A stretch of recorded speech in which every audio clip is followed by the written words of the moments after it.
Então, bom dia a todos e a todas. É uma alegria muito grande tê-los todos aqui. Eu estou vendo alunos do noturno, ex-alunos também, que acabaram de se formar. Teve festa ontem, né, Flávio? A professora Claudete, a professora Renata, que vieram nos prestigiar também. O Renan, o Renê, que já está no 9º semestre, quase indo embora. Agradeço a presença de todos. Agradeço especialmente ao professor Bruno, que veio hoje tratar da questão da lei que reformou aí profundamente aspectos da legislação processual penal e da legislação penal, que é conhecida como pacote anticrime, né?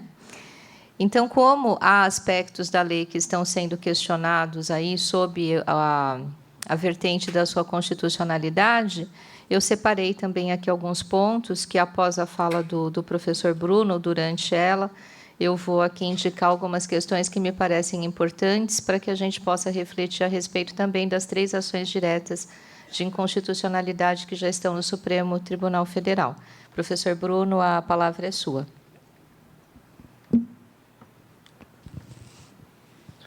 Bom dia a todos. Eu gostaria, primeiramente, de agradecer à professora Maria Cristina, como sempre, me possibilitando grandes momentos. Quero ainda cumprimentar as professoras. Difícil palestrar de frente à professora Maria Claudete. Imaginem, depois da última palestra. Mas é um prazer enorme, bem como quero cumprimentar todos os alunos presentes, sejam eles calouros ou veteranos. Dito isto, vamos ao que mais importa. Eu quero iniciar tratando sobre o juiz de garantias. Obviamente, eu não trarei aspectos técnicos, mesmo porque é uma matéria suspensa, mas quero discutir sobre o âmbito constitucional, ainda porque nós temos uma constitucionalista monstruosa aqui, com perdão pela colocação, mas é um termo que demonstra grandiosidade. Qual é o objetivo do juiz de garantias? Ou qual seria o objetivo, tendo em vista que suspenso?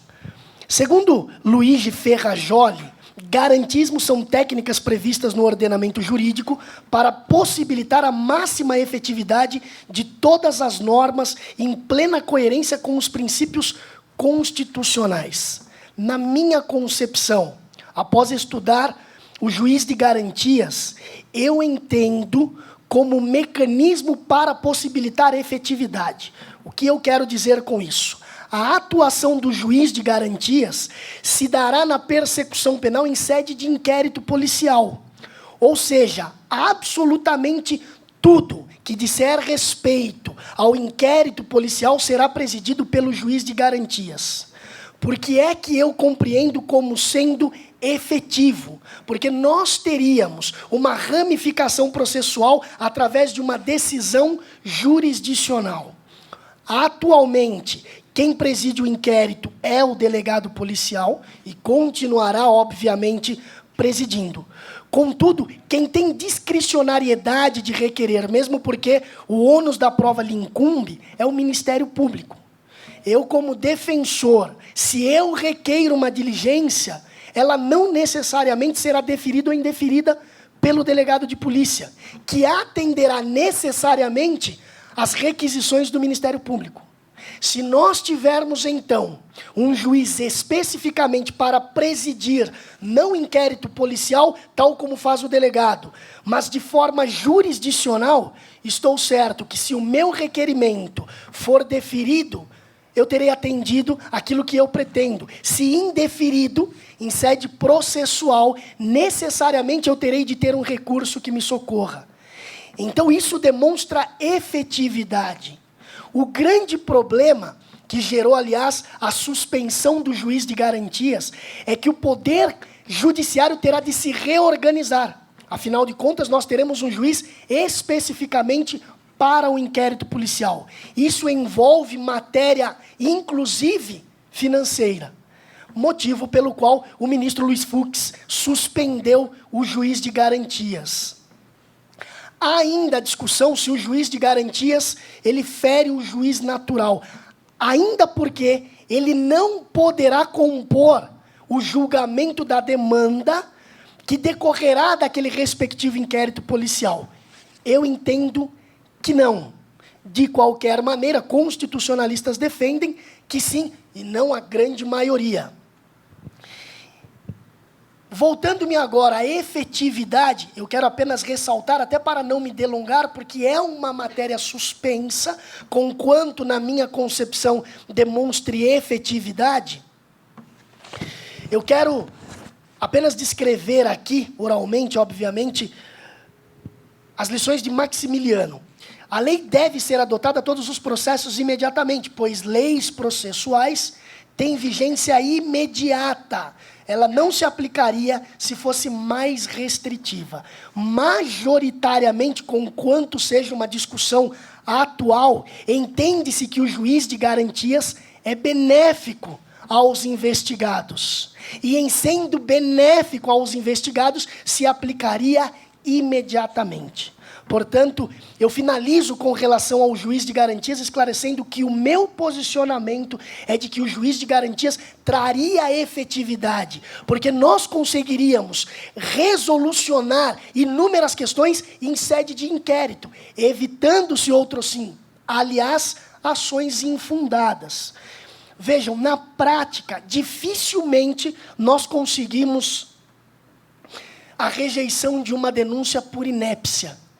Raramente isso acontece. Eu estou advogando há anos, eu vi uma única vez, e todas as vezes em que eu estava atuando, o trancamento da ação penal se deu por meio de habeas corpus. Então vejam, eu tive de me valer de inúmeros mecanismos, cujo objetivo era única e exclusivamente o trancamento de uma ação penal, sendo que se houvesse a atuação jurisdicional em sede de inquérito, o próprio inquérito poderia ser arquivado, evitando-se outro sim, o dissabor para o investigado.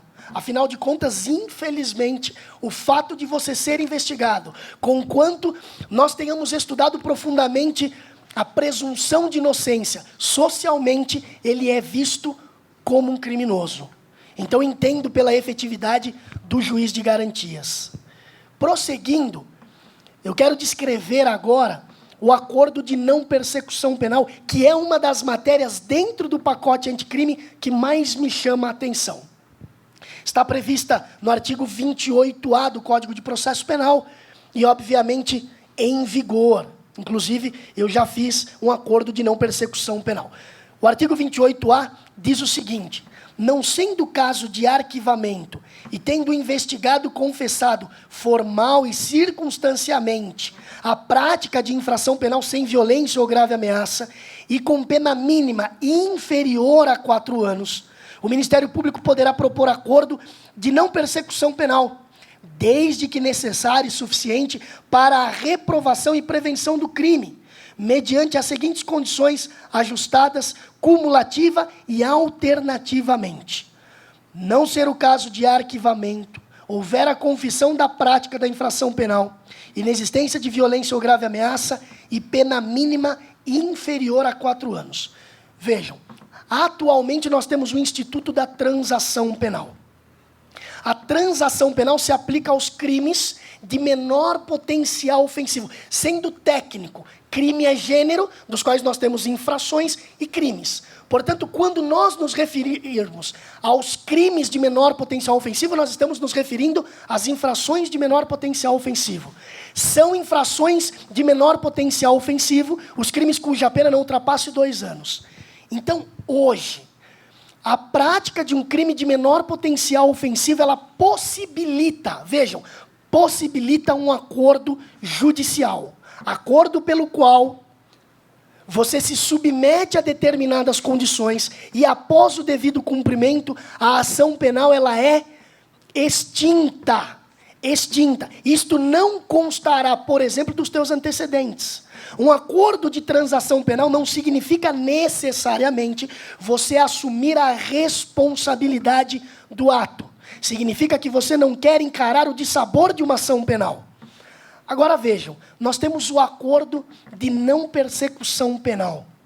Diferentemente da transação penal, o acordo de não persecução penal é um acordo cuja discricionariedade incumbe também ao Ministério Público.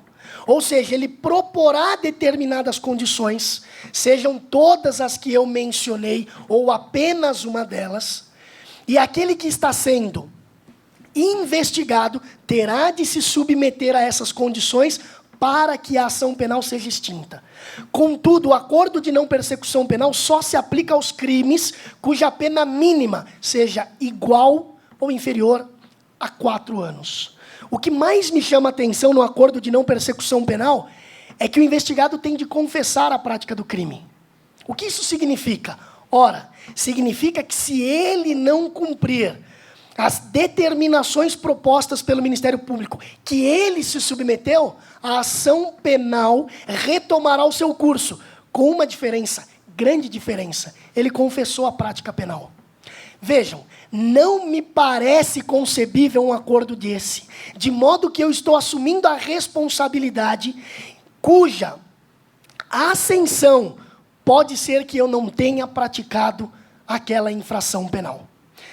Na minha concepção, repito, na minha concepção, porque nós podemos, obviamente, divergir nesse aspecto, isso fere a presunção de inocência. O acordo é de interesse mútuo. O acordo é de interesse tanto do Ministério Público quanto do investigado. Afinal de contas, o Ministério Público não instruirá uma ação penal e o investigado não se submeterá aos dissabores de uma ação penal. Contudo, o Ministério Público propõe, o investigado se submete, mas pode futuramente se submeter a uma condenação cuja probabilidade é maior porque ele confessou. Todos nós sabemos que o juiz não se submete à confissão. Ele não está adstrito à confissão. Mas, na prática, a confissão ela representa necessariamente maior probabilidade de condenação. Então, na minha concepção, a obrigatoriedade de confissão, ela fere a presunção de inocência, conquanto já esteja em vigor. Diferentemente da transação penal, que se aquele que se submeteu ao acordo descumprir as determinações, a ação penal será retomada, mas ele terá o pleno exercício do contraditório e da ampla defesa garantido. Conquanto tenhamos no acordo de não persecução, a confissão pode se sobrepor a todas e quaisquer provas, porque ele assumiu a responsabilidade pelo crime. Só para ficar ainda mais claro, o acordo de não persecução penal é o acordo que você faz com o Ministério Público e a ação penal ela é suspensa, ou seja, você não se submeterá ao exercício da ação penal. E se cumpridas as determinações, ela será extinta. É como se você não tivesse sido processado. Mas a confissão, na minha concepção, submete o acordo de não persecução penal, infelizmente, à inconstitucionalidade. Afinal, ninguém é obrigado a produzir provas contra si mesmo, e nessas circunstâncias, implicitamente o investigado ele é obrigado a produzir prova contra si mesmo, se objetivar o acordo. Outro detalhe importante e de suma relevância para o acordo de não persecução penal é a obrigatoriedade de aquele que está se propondo ao acordo reparar o dano ou restituir a coisa à vítima, salvo impossibilidade de fazê-lo. Eu concordo que se houver a prática de determinado crime, é obrigação para o acordo restituir a vítima. Eu não concordo com a próxima obrigatoriedade, renunciar voluntariamente aos bens e direitos indicados pelo Ministério Público como instrumentos produto ou proveito do crime. Ora, se eu estou me submetendo a um acordo, significa necessariamente que eu pratiquei uma infração penal? Se eu estou me submetendo a um acordo, eu não estou necessariamente reconhecendo a minha responsabilidade penal. Eu estou única e exclusivamente atendendo aos interesses do Estado. Porque o objetivo do Ministério Público é também efetivar o acordo. Então, nós podemos pensar naquele investigado que não praticou a infração penal, que detém bens que o Ministério Público compreende como sendo frutos da infração penal e lhe propõe o acordo de não persecução penal em detrimento da disposição dos bens. Ou seja, o investigado não querendo encarar os dissabores de uma ação penal, porque, convenhamos, a probabilidade de condenação, ainda que inocente, ela é existente. Então, não querendo se submeter à persecução penal, ele se propõe a fazer o acordo e dispõe dos seus bens, cuja aquisição se deu de forma lícita. Novamente, Não me parece constitucional submeter o investigado a essas condições. Ora, mas é um acordo cuja efetividade é mútua. Ou seja, o Ministério Público propõe e o investigado deve aceitar ou não. Mas eu confesso que no dia a dia, dificilmente o Ministério Público se propõe a se ajustar aos interesses do investigado. Mesmo porque na concepção do Estado, infelizmente, seja ela garantista ou não, o fato de estar sendo investigado por si só representa indícios de autoria e materialidade, portanto, tem responsabilidade, o que não deveria se aplicar. Só para delimitar, então, as obrigatoriedades. Prestar serviços à comunidade por período correspondente à pena mínima combinada ao delito, diminuída de 1 a 2/3. Concordo plenamente, é um acordo, deve se submeter a uma antecipação sancionatória. Pagar prestação pecuniária, concordo também plenamente. E cumprir por prazo determinado outra condição indicada pelo Ministério Público, desde que proporcional e compatível com a infração penal imputada. Vejam o nível de discricionariedade do Ministério Público. Além dessas condições, ele pode propor outras condições não previstas em lei. A indagação que eu faço é: o que significa necessariamente proporcional e compatível? Proporcional e compatível representam termos relativos. O que é proporcional para mim pode não ser proporcional para você. O que é compatível para mim pode não ser compatível para você. Então, a discricionariedade do Ministério Público, ela pode, inclusive, vedar o acordo, o que eu não acredito. Afinal, o Ministério Público obterá uma confissão formal e circunstancial. O que significa circunstancial? Significa uma confissão colhida sob o crivo do contraditório. Porque essa confissão se dará em detrimento de um magistrado. Portanto, aquela confissão não se submeterá futuramente a uma nulidade. E não existe possibilidade de alegar, por exemplo, uma coação.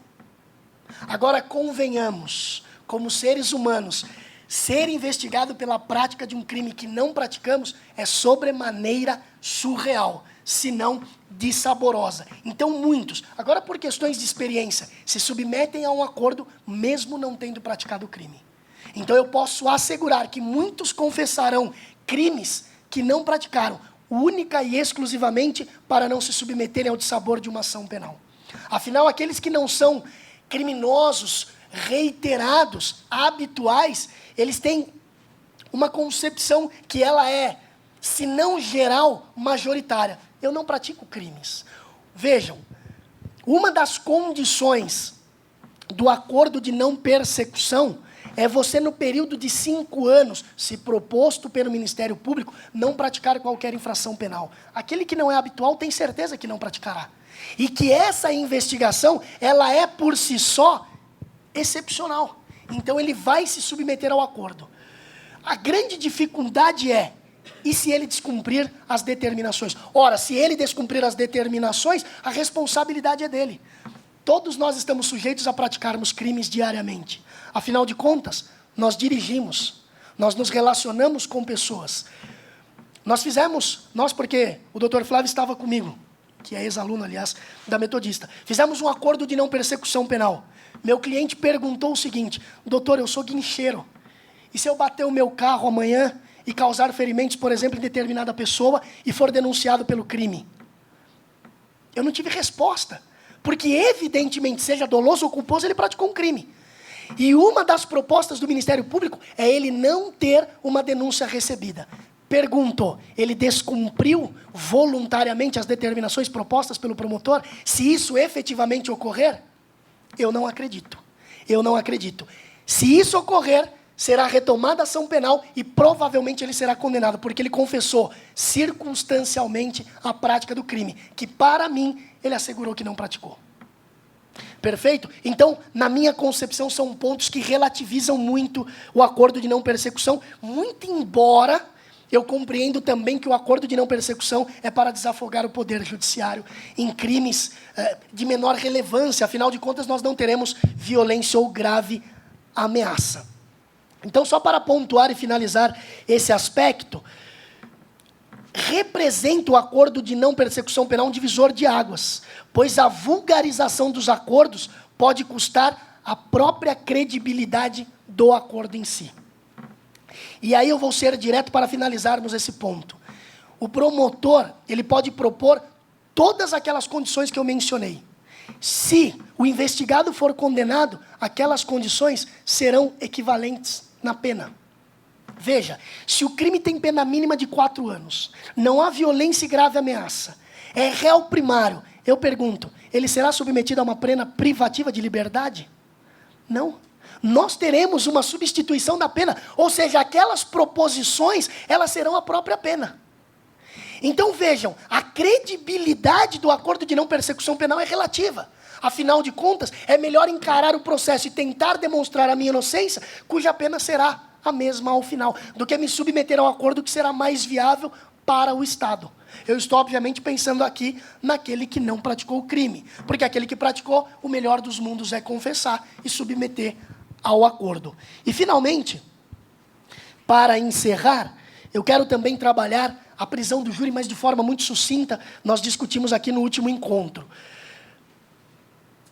O artigo 492, inciso 1º, a linha E, descreve o seguinte: mandará o acusado recolher-se ou recomendá-lo-á à prisão, em que se encontram-se presentes os requisitos da prisão preventiva, ou, no caso de condenação a uma pena igual ou superior a 15 anos de reclusão, determinará a execução provisória das penas, com expedição do mandado de prisão, se for o caso, sem prejuízo do conhecimento de recursos que vierem a ser interpostos.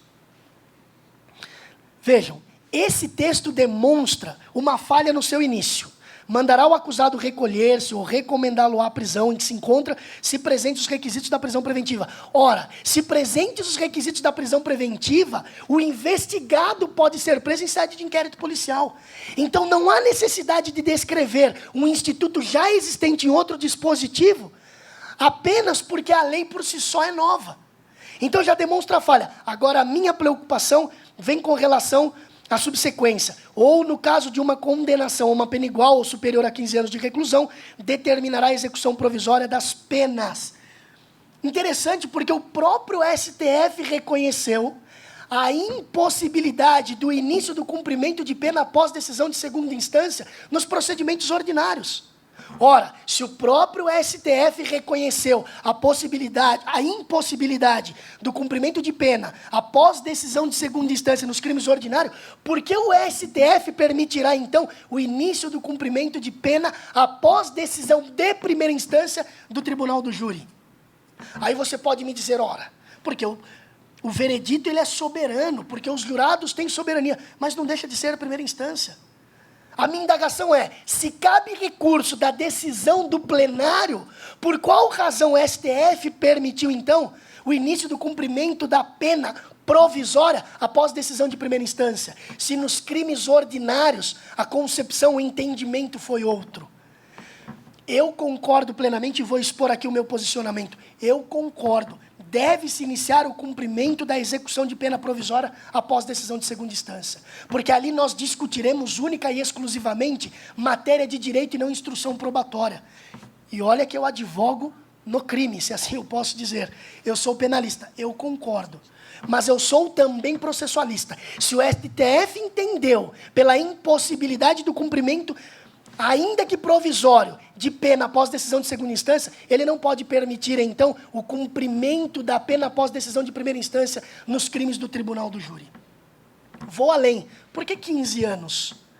De onde o STF tirou a base de 15 anos? Ora, se o réu foi condenado em primeira instância a 15 anos, ele tem que se submeter. E o que foi condenado a 10? Não tem o mesmo grau de periculosidade? Não é também um criminoso? Não me parece plausível essa colocação de delimitar prazo. Vejam, se o STF quer reconhecer a possibilidade de cumprimento após decisão de primeira instância, que seja condenação, seguindo-se os requisitos da progressão.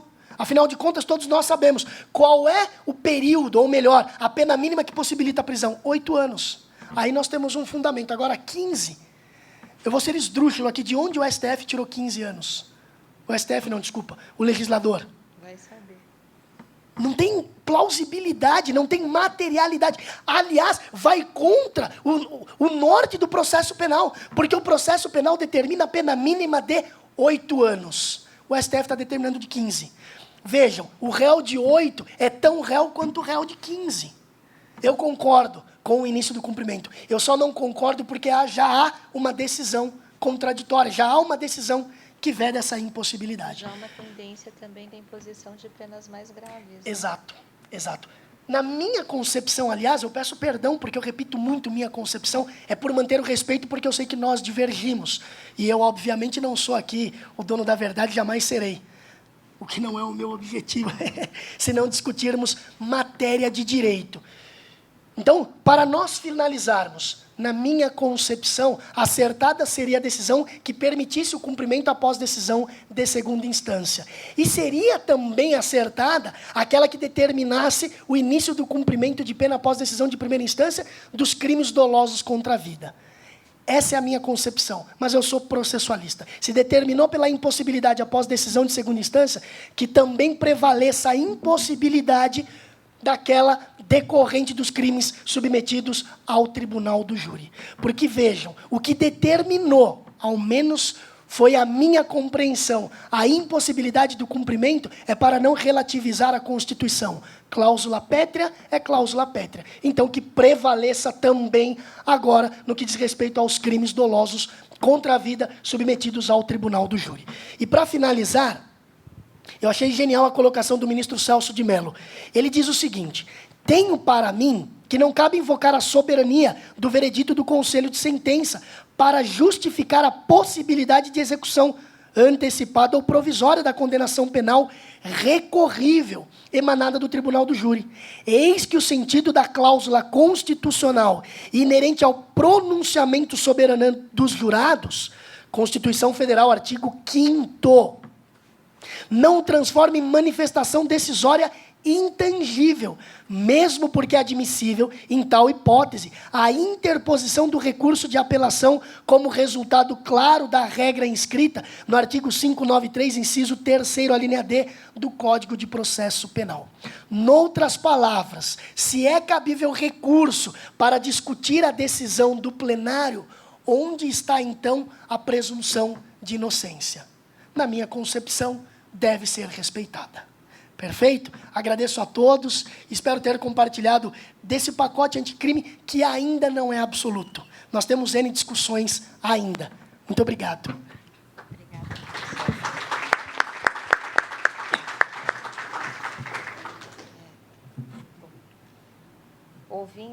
Ouvindo aqui as ponderações do professor Bruno, eu já vou pedir licença para dizer que eu vou na contramão ou não vou tratar de todas as questões que o professor Bruno tratou, até porque as ações diretas de inconstitucionalidade não falam de muitas dessas questões, né?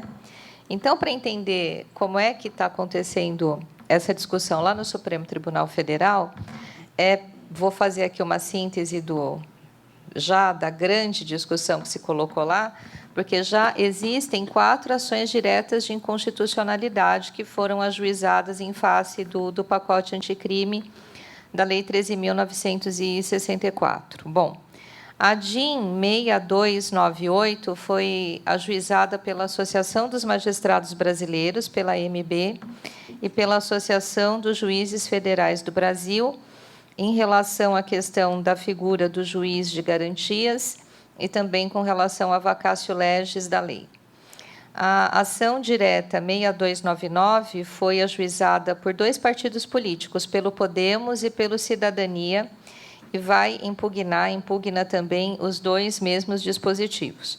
A terceira ação foi ajuizada pelo Diretório Nacional do Partido Social Liberal, do PSL, e que também trata das mesmas questões. E aí a última ação, a ação 6.305, da Associação Nacional dos Membros do Ministério Público, ela também trata da questão do juiz de garantias, mas fala da questão do acordo que o professor Bruno aqui tão bem especificou e tão bem tratou a respeito de inconstitucionalidades que não são tratadas na ação direta do Ministério Público, e essas são as ações propostas.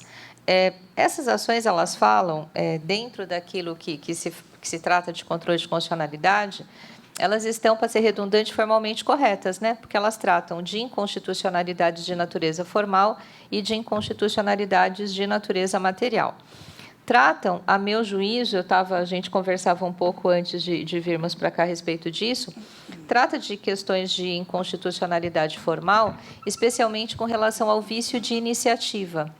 Então, o que se tem batido, o que se tem ouvido grandemente na imprensa nos últimos dias, especialmente depois do início da vigência do pacote, é que o Poder Judiciário e o Ministério Público eles não estão prontos para dar seguimento às disposições do pacote anticrime, até porque eles não têm estrutura, tanto física, quanto administrativa, quanto financeira, para fazer isso. Trocando isso nos termos jurídicos aqui das ações diretas de inconstitucionalidade, essas questões, então, elas são questões que reportam autonomia de natureza administrativa e natureza financeira, tanto do Poder Judiciário quanto do Ministério Público. Essa parte é verdadeira? É possível pensar que a inconstitucionalidade, especialmente em relação a essas questões? Eu penso que sim, porque eu não tinha lido o pacote anticrime quando fui conversar com o professor Bruno e o professor Ayrton para a gente discutir esse assunto, e, verdadeiramente, o pacote anticrime ele traz uma modificação de natureza estrutural, de natureza profunda, nas atividades tanto do Poder Judiciário quanto do Ministério Público. E não é possível fazer isso sem que você estabeleça critérios de estrutura, critérios de orçamento, critérios de lastro financeiro, para que você realize uma modificação de tamanha monta, né? É uma modificação enorme essa questão da instituição do juiz de garantias e da questão do Ministério Público poder realizar esses acordos, porque, na verdade, é uma das coisas que se coloca nas arguições das ações diretas de inconstitucionalidade, é essa questão de que não há estrutura. Aqui em São Paulo, a gente tem ouvido dizer que o Departamento de Inquéritos Policiais, o DIPO, ele faz a função do juiz de garantias, né? Eu tenho as minhas dúvidas. Eu li um pouquinho a respeito da questão do histórico do juiz de garantias e tudo, e como é que ele se formou, como é que ele atua em outros países. Não é um departamento, né? São juízes que atuam em processos de forma sistemática, de forma permanente. Então, como o DIPO é um departamento, me corrija o professor Bruno se eu estiver errado, onde passam todos os inquéritos, o juiz do DIPO ele investiga aquela questão ali da persecução antes da instauração da ação penal, mas ele não tem essa preocupação e nem essa competência de seguir a ação passada a fase da persecução, não é isso? Compor o julgamento. Mas não tem essa preocupação permanente. Então, parece que o DIPO seria assim uma forma brasileira de instaurar o juiz de garantias, especialmente aqui em São Paulo, né? Se a gente pensar na realidade de outros estados menos aparelhados do que o estado de São Paulo, especialmente os estados da região norte e nordeste, aqui não vai nenhum demérito às regiões, mas a gente está falando da estrutura do Poder Judiciário, a própria JUF e a própria MB, nas suas ações, dizem que há comarcas em alguns estados onde o juiz atende a 3 comarcas.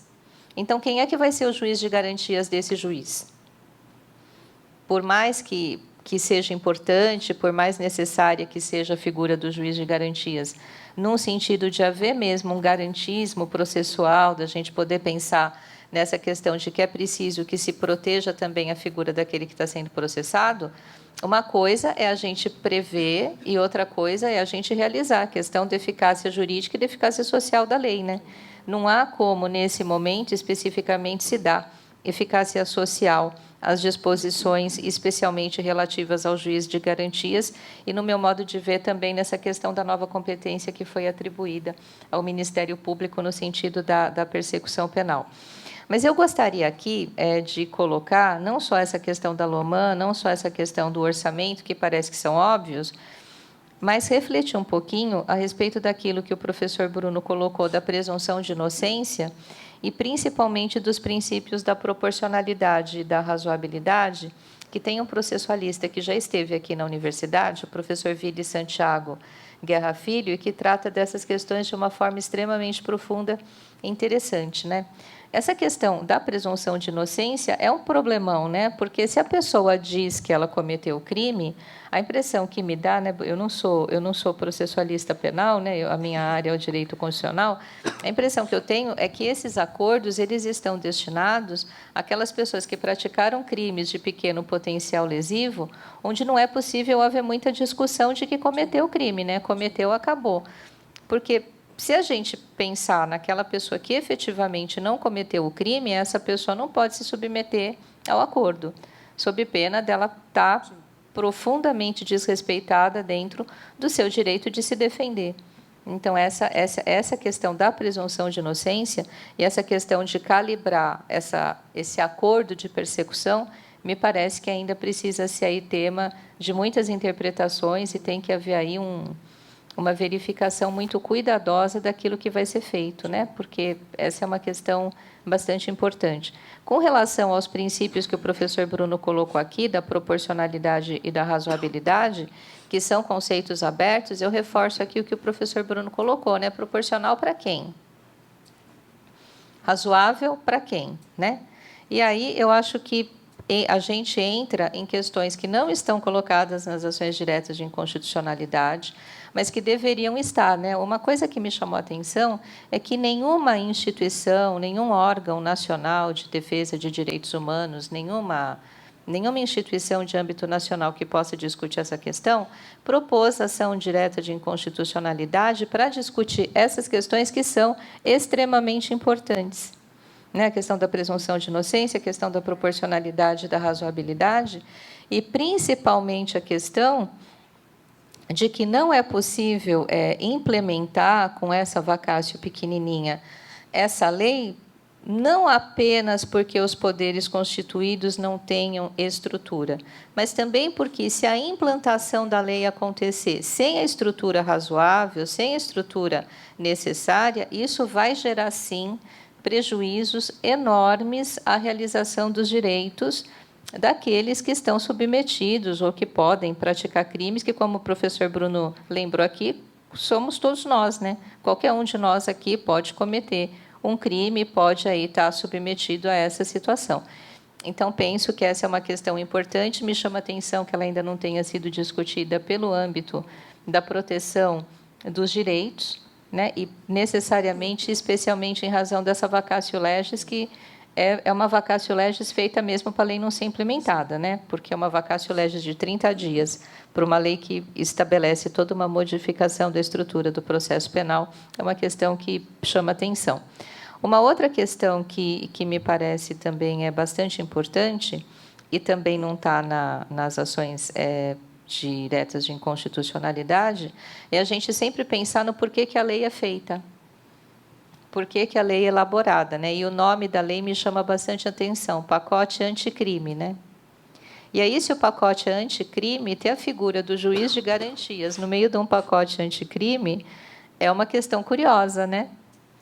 Porque parece assim que você quer apertar, você quer trazer regras mais duras de uma forma, ou por um lado, e aí, por outro, você traz uma regra que, quando é suspensa, acaba embotando a aplicação de todas as outras regras também.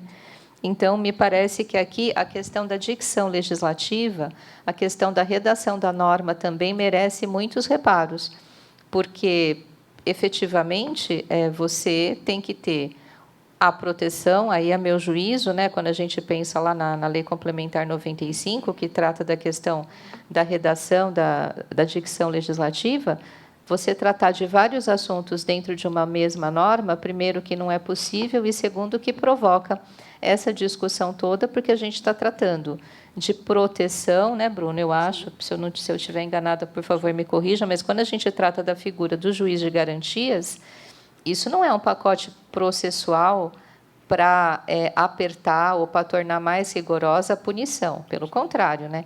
É uma norma garantista, é uma norma para a gente assegurar os direitos daqueles que estão sendo processados e possivelmente julgados e condenados.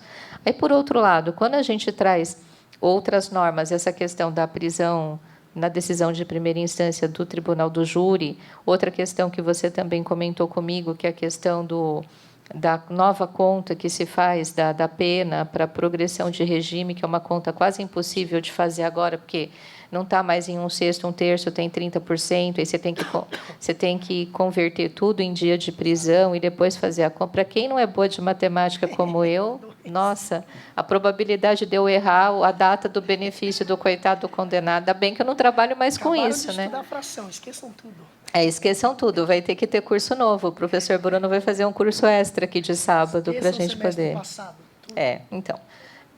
É contraditório. Então, essa questão da dicção da lei também, e essa questão da finalidade da norma, que não foi tratada nessas ações diretas, até porque as pessoas, os autores dessas ações, eles são pessoas que estão preocupadas mesmo com essa questão da competência e com essa questão da execução. E aí me parece que devem estar de verdade, porque são os sujeitos que vão ter que resolver esses problemas, também precisam ser discutidos, né? Porque haver um pacote anticrime, haver toda uma publicidade em cima de um pacote anticrime, né? A gente escuta pacote anticrime, o cidadão comum pensa, agora vai, né, Flávio? O Flávio escreveu nesse sentido da punição no seu trabalho de conclusão de curso, fala, agora vai, agora a coisa vai resolver.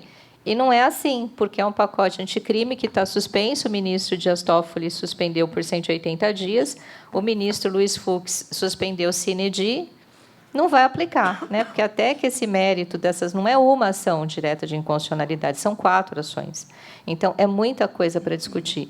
Então, sob o aspecto mesmo político dessas decisões e sob o aspecto político da importância de uma legislação que dê segurança ao cidadão, né? E que aí me parece que seria uma questão de celeridade processual, dos processos andarem mais depressa, da lei penal efetivamente ser aplicada, da gente ver as pessoas que cometem crime serem punidas de forma justa, de forma correta, mas punidas efetivamente, infelizmente, penso que nesse pacote a gente ainda não acertou a mão, a gente ainda não errou, não corrigiu as falhas que deveriam ter sido corrigidas. Então, as questões que estão sendo, para finalizar, as questões que estão sendo tratadas nessas 4 ações, elas são questões muito mais de forma, elas são questões de natureza orçamentária, são questões de autonomia das carreiras do Poder Judiciário e do Ministério Público, a respeito da impossibilidade, tanto administrativa quanto financeira, de se realizarem as disposições do pacote anticrime. E aí me fica aqui a sensação de que tem coisa faltando, né, como eu já disse mesmo, porque a gente não está discutindo se a lei é boa, a gente não está discutindo se ela é constitucional ou inconstitucional, sob aspectos formais profundos, materiais profundos. Mas a gente está só perguntando se pode aplicar. Então, se a gente está só perguntando se pode aplicar, isso significa dizer que, quando corrigir, aplique e acabou. Não há um questionamento mais profundo de matéria, de fundo, para que a gente saiba se efetivamente essa legislação, que está trazendo aspectos de modificação tão profundos, né? O professor Bruno e o professor Ayrton dizem que vão ter que ensinar tudo de novo para vocês, né? Porque esqueçam tudo que aprenderam. Então, aí, mas a gente vai ter que aplicar e a gente vai continuar nessa questão só do processualismo mesmo, porque resolver a questão mesmo de que a pena vai ser aplicada, a sociedade vai se tornar mais segura, tudo isso, infelizmente, nesse pacote, me parece que ainda não chegou. Então, essas eram as considerações que eu tinha a fazer, agradeço imensamente, e aí abro para as perguntas, com certeza para o professor Bruno, né, já que o tema é muito interessante sobre o aspecto penal. Muito obrigada.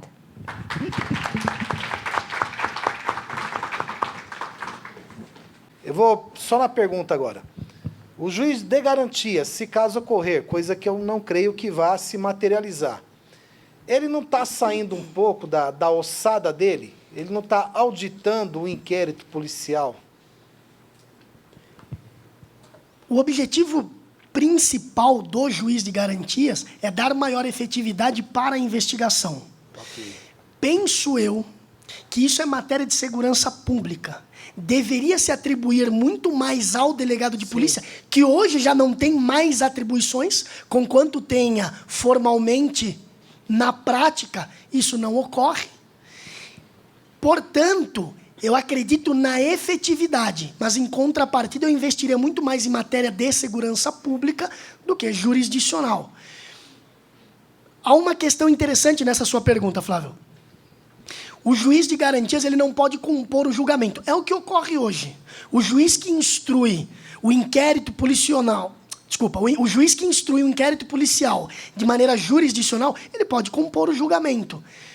Eu não penso que isso fere o juiz natural. Aquele que instrui o inquérito policial a título jurisdicional, ele pode compor o julgamento. Agora, se nós estaríamos descaracterizando a figura do juiz... Não, também não penso assim, não. Só acho que ele está saindo um pouco de uma função que não é dele. Sim, acredito que sim, porque aí eu penso que deveria se atribuir ao delegado de polícia. Perfeito. Eu penso que garante efetividade porque eu, como defensor, terei resposta às minhas requisições, o que atualmente não ocorre. O delegado ele pode deferir, indeferir ou se silenciar. Eu não posso, por exemplo, opor uns embargos pela omissão do delegado de polícia. Eu posso com relação à determinação de um juiz. Se ele se omitir, eu posso, por exemplo, opor uns embargos. O problema é que nós traríamos para o inquérito policial um procedimento judicial. Então, não sei se esse seria o melhor caminho. Mas acredito sim que o juiz ele estaria saindo um pouco da sua função, que ela é muito mais jurisdicional do que investigativa. Então, acredito sim. Mas penso que deveria se atribuir ao delegado de polícia. Perfeito. Então, qual que é a ideia, por exemplo, do juiz natural? É ele que vai determinar numa audiência de custódia o relaxamento da prisão, a revogação de uma prisão preventiva, ou mesmo o reconhecimento da legalidade do flagrante e a conversão na preventiva. Eu penso que deveriam ser atribuições, já no que diz respeito a arbitramento de fiança, por exemplo, do delegado. Então, acaba saindo um pouco da função, sim, acredito eu. Perfeito. E a última, no artigo 28A, o senhor também vê dentro dessa lei um convite ao agente fazer uma delação premiada? Não necessariamente. Porque nós temos um instituto próprio, nós temos norma específica acerca da delação premiada, que seria uma colaboração. Aqui nós estamos na contramão. Aqui, aquele que quer se submeter ao acordo, ele confessa um crime independentemente de ter praticado ou não. Eu acredito que nós estamos possibilitando o reconhecimento de crimes cuja autoria ela não é determinada. Perfeito. Claro que, se o for, o acordo é perfeito. O que nós devemos pensar, conquanto seja anticrime, não somente aqueles que efetivamente praticaram é que se submeterão ao acordo. Inocentes também se submeterão, conquanto não tenham praticado o crime. Perfeito, professor. Essa figura, Bruno, do juiz de garantias, essa confusão, né, que eu percebi assim, lendo a lei, essa figura do juiz de garantias, ela não dependeria para dar certo. Primeiro, você acha que dá certo no Brasil a gente ter essa figura? Porque tem coisa que a gente vê, acha lindo, né, em outras legislações. Semana passada eu participei de uma arguição que o candidato ele falava da lei de responsabilidade fiscal, né, que veio da Austrália, né? E é muito e aí um comentário que se fez é que a lei de responsabilidade fiscal ela é muito rigorosa. Então, porque na Austrália as contas elas são vistas assim de uma forma mais, então veio de lá, talvez a gente aqui não tivesse muito preparado naquele momento. Você acha que essa figura do juiz de garantias, se fosse implantada no contexto de uma reforma processual penal mesmo, um novo Código de Processo Penal, que pudesse condensar todas essas mudanças que vieram no pacote anticrime, outras tantas que têm vindo ao longo do tempo, com uma vacatio legis razoável, poderia ser um aspecto importante para a gente melhorar a questão da segurança, da tranquilidade social aqui?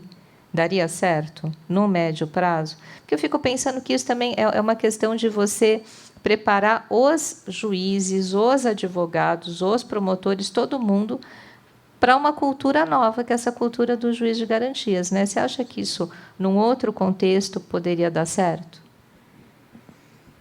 Não. Não acredito.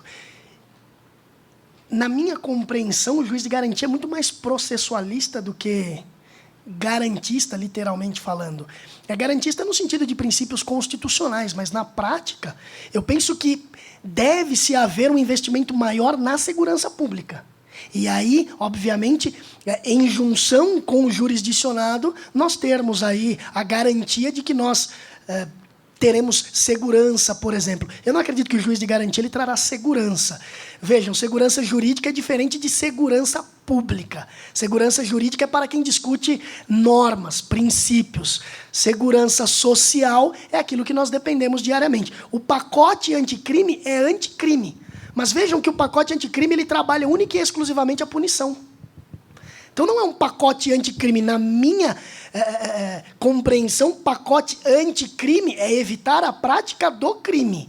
E vejam, quando da prática do crime, você trazer, através de um aspecto sancionatório, a consciência de que não vale a pena praticar o crime. Eu penso que deve se investir aí no pré-processo, em sede de segurança pública, atribuir atividades que sejam efetivas ao delegado de polícia. O problema é a discussão. Se você atribui poder à polícia, como fica a sociedade? Eu estou sendo aqui genérico, obviamente. Estou sendo processualista. Penso que o delegado deve ter mais atribuições voltadas ao inquérito do que um juiz. Mas não acredito que traga segurança. Efetivamente, mesmo com um prazo maior, não traz segurança. Porque nós trabalhamos o caráter punitivo. Se nós pensarmos no pacote anticrime, nós temos uma única alteração: o aumento de pena. Sendo, obviamente, genérico novamente. Mas é o aumento de pena. Mas é anticrime aumentar a pena? Eu evito a prática do crime? Eu não acredito, até porque um criminoso habitual, ele é habitual e ele vai continuar praticando o crime. Eu não acredito que resolva o nosso problema. Essa questão desse acordo acordo de persecução, né, que chama, ele pode mesmo dar conta dessa questão da delinquência de menor potencial lesivo, de menor violência? Isso contribui aí, de novo, né, para essa questão da gente... Porque um pacote anticrime ele deve gerar mais segurança, né? É o que se espera. Essa ideia do acordo pode melhorar essa questão da diminuição do índice da situação dos crimes com penas até 4 anos, por exemplo? Não acredito também. Pensando como advogado, é interessante para o meu cliente, obviamente. Eu resolvo a ação penal de uma forma sucinta. Ou seja, eu evito a pena privativa de liberdade, eu evito uma possível condenação, eu evito uma transcrição na folha de antecedentes, mas, em contrapartida, eu fomento a criminalidade. Afinal de contas, eu posso praticar um crime cuja pena é de 4 anos, não ser condenado, me submeter a umas determinações e resolver o meu problema. É o famoso: doutor, eu pago umas cestas básicas, está tudo certo. Isso ocorre até hoje. A cada 10 clientes cujos crimes é de menor potencial ofensivo, que eu atendo, 9 dizem: eu pago umas cestas básicas, está tudo certo, doutor. Isso sequer existe hoje. Para lhe ser sincero, talvez na discricionariedade do Ministério Público volte a existir. Eu determino o pagamento de algumas cestas básicas, conquanto isso tenha caído em desuso. Mas eu não acredito que resolva, eu acredito que fomenta. Se é um pacote anticrime, você está relativizando, trazendo um acordo de não persecução. Se é anticrime, por que eu vou beneficiar aquele que efetivamente praticou o crime? Então, não acredito que resolva a problemática também. É muito mais um instrumento de processo do que um instrumento de efetividade social. Muito mais. Muito mais. É interessante para a defesa. Para aquele que praticou o crime. Aliás, é desinteressante para quem não praticou o crime. Mas não acredito que resolva o problema também. Em relação à delinquência que a Maria Cristina falou, quando a gente fala delinquente, é aquele que já tem um pressuposto de cometer crimes. Então, ele não vai estar adequado a todas as exigências que está no pacote. Isso, para quem cometeu um crime só, ficaria mais plausível. Com relação à questão do juiz de garantia, pelo que eu entendi, o senhor é mais favorável a aumentar uma atribuição do delegado. Quando você faz o pedido e ele não responde ou simplesmente não dá atenção, se você tivesse, pelo menos, um dispositivo que acionasse ele a dar uma resposta, ficaria mais efetivo do que ter esse juiz de garantia. E talvez não onerasse tanto como está se falando que vai onerar os cofres. É essa a visão? Exato, exato. Hoje o delegado ele preside, conquanto ele não se submeta à obrigatoriedade de atender, por exemplo, tudo que a defesa requer. Exemplo clássico. Se o crime prever a possibilidade do arbitramento de fiança, o delegado não faz mais. Ele submete ao juiz que fará audiência de custódia e determinará, por exemplo, a liberdade provisória em detrimento do pagamento da fiança. Isso não foi revogado expressamente, mas delegado não faz mais isso, ele submete ao juiz. Então eu penso que a norma deveria trazer a responsabilidade do delegado de polícia em presidir e atender todo o necessário, sob pena de não fazê-lo, tanto quanto um juiz ser passível, por exemplo, de um mandado de segurança ou de uns embargos declaratórios. É trazer um pouco do processo para o inquérito policial. A visão é exatamente essa. E penso, muito bem colocado, René, que nós desoneraríamos o Poder Judiciário, inclusive financeiramente. Afinal de contas, nós já temos a figura do delegado. A função do delegado é presidir inquérito. Ora, se nós teremos um juiz de garantia, qual será a função do delegado de polícia? Assinar inquérito? Não tem sentido. Nós estamos, na verdade, descaracterizando uma atividade funcional, criando outra e onerando o Poder Judiciário. Essa é a visão perfeita, essa é a minha concepção. Bom, então, eu agradeço imensamente a presença de todos. O nosso ciclo de palestras, o primeiro foi um sucesso, né? Nós tivemos palestras à noite que foram maravilhosas, de temas extremamente interessantes. Repetimos aqui a dose, né, das palestras de manhã, também com público, palestras muito interessantes. A ideia é que a gente possa aprimorar esse nosso mecanismo de inaugurar o semestre com atividades que façam com que a gente se encontre e reflita ou sobre temas que a gente não consegue mesmo tratar na sala de aula, em razão do cronograma, ou sobre temas novos. Esse semestre até fomos beneficiados, né? Porque o pacote anticrime caiu, a Lei Geral de Proteção de Dados era uma coisa que a gente queria tratar, ainda não tinha tratado, a questão do direito do futuro. Então, a proposta é que vocês nos tragam essas demandas, esses temas que vocês querem ver discutidos, para que a gente possa aprimorar. Agora, em março, a gente retoma o Metrô XP às 18 horas, a cada 15 dias, às quintas-feiras, e a programação vai ser divulgada para vocês oportunamente. Agradeço imensamente a presença, e a gente se encontra na sala de aula, nas atividades, e já aproveito aqui para desejar a todos, né, já que é quinta-feira, véspera de Carnaval, um excelente feriado. Muito obrigada, gente. Bom dia.